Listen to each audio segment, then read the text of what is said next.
First and foremost, congrats on landing an interview.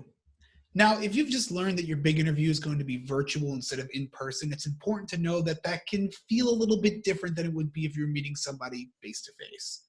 From tech issues to background nightmares, it's important to know what you're up against here. So here's a couple of tips to crush your on-camera interview. So tip number one, test your tech. The success of your virtual interview is really contingent upon your ability to access the internet and make sure that all of your technology is working properly. So make sure that you test everything. This includes your internet speed, your computer, your camera, your microphone.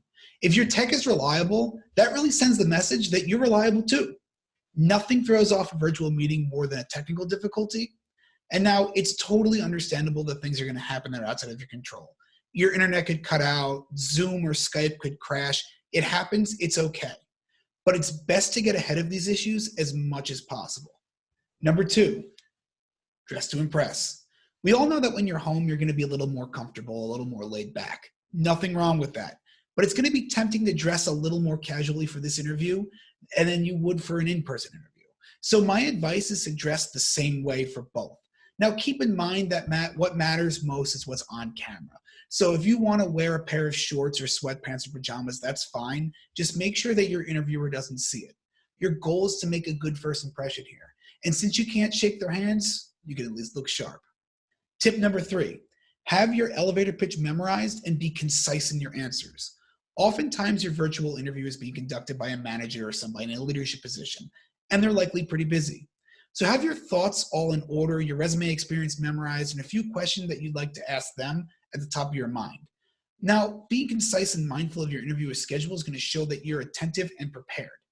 Keep in mind too, it's pretty common for a good in-person interview to run a little bit over time. But when your interview is virtual, it can often be scheduled back to back with other interviews or other important meetings. So just make sure that you're aware of that. And number four, you definitely want to be mindful of your background. An unmade bed, a peeling poster, a messy kitchen with a sink full of dishes, stuff like that's going to really throw off your interview. So you want to make sure that the background that you have is cleaned up and it's concise and it's nice and it's visually appealing. And if you can't make that happen, then guess what? You can always choose a virtual background. Anyway, that's all I have for you today. Best of luck on your interview.